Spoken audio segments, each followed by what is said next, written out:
And ఈ short video వచ్చేసి మా కార్తీక నోముల్లో డే 3 అనమాట. సో డే 3 రోజు నోము దండలు ఉంటాయి కదా, సో అవి వేసుకుంటారు ఈ ప్రాసెస్లో. సో ఈ ప్రాసెస్ నాకు కూడా కరెక్ట్గా ఎక్స్ప్లెయిన్ చేయడానికి రాదు. అండ్ ఇది అయిపోయిన తర్వాత మా ఊర్లో ఉన్న అమ్మవారి దగ్గరికి వెళ్తారు, పోషమ్మ నాగులు అంటాం కదా, సో అక్కడికి వెళ్ళి నైవేద్యం పెడతారనమాట. సో అది ఆ నైవేద్యం పెట్టిన తర్వాత ఇంట్లో నాన్ వెజ్ వండుతారు. సో ఆ ప్రాసెస్ అవుతుంది ఇక్కడ మార్నింగ్ అనమాట ఇది. సో అందరం కలిసి వెళ్ళి మంచిగా మొక్కుకొని వచ్చేసినాము.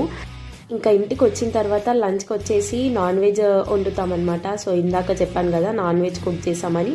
సో అది నాన్ వెజ్ మెన్యూ వచ్చేసి నాటుకోడి chicken, mutton with white rice అనమాట. సో ఇది అయిపోయిన తర్వాత నైట్ మేము చిన్న షాపింగ్కి వెళ్ళాము ఇంటి ముందున్న మ్యాచింగ్ సెంటర్కి. సో దీని తర్వాత నెక్స్ట్ వీడియోస్ కూడా షేర్ చేస్తాను. సో అవి చూడాలంటే నా ఛానల్ని ఇంకా ఎవరైనా సబ్స్క్రైబ్ చేసుకోకపోతే సబ్స్క్రైబ్ చేసుకోండి. Thank you for watching. Bye bye.